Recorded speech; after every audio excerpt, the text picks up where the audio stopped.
नमस्कार मंडळी, तुम्हाला ही शिमला मिरचीची भाजी खावीशी वाटत नसेल ना, तर माझ्या पद्धतीने एकदा नक्की बनवून पहा. एकदा बनवाल ना तर पुन्हा पुन्हा बनवाल अशी ही भाजी होते बरे का.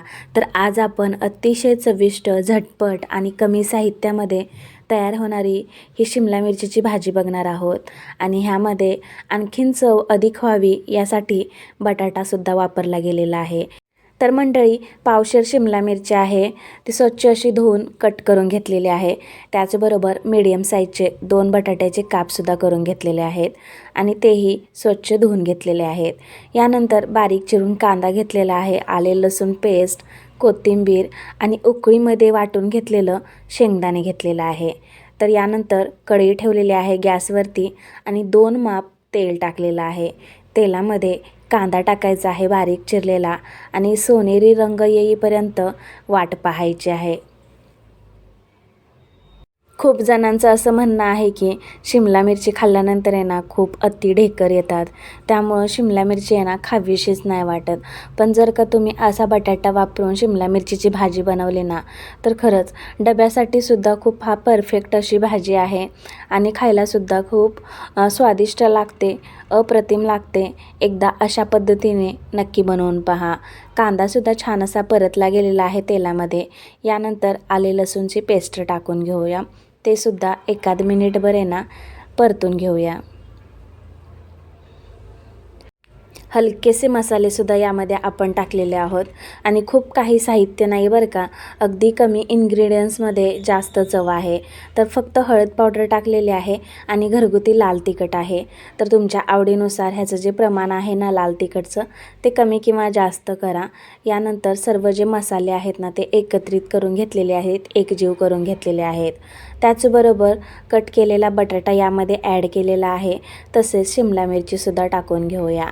यानंतर यामध्ये टाकायचं आहे चवीपुरतं मीठ आणि परत एकदा ही जी भाजी आहे ना ती अशी एकजीव करून घ्यायची आहे, मिक्स करून घ्यायची आहे.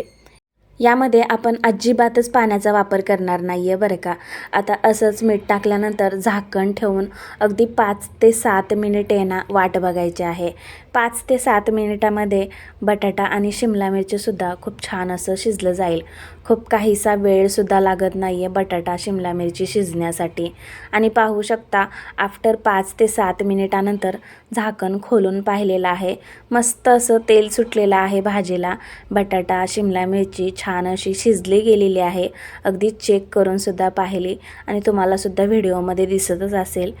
यानंतर भाजीमध्ये टाकायचं आहे 2 चमचे मोठं जाडसर असं वाटून घेतलेलं शेंगदाण्याचं कूट.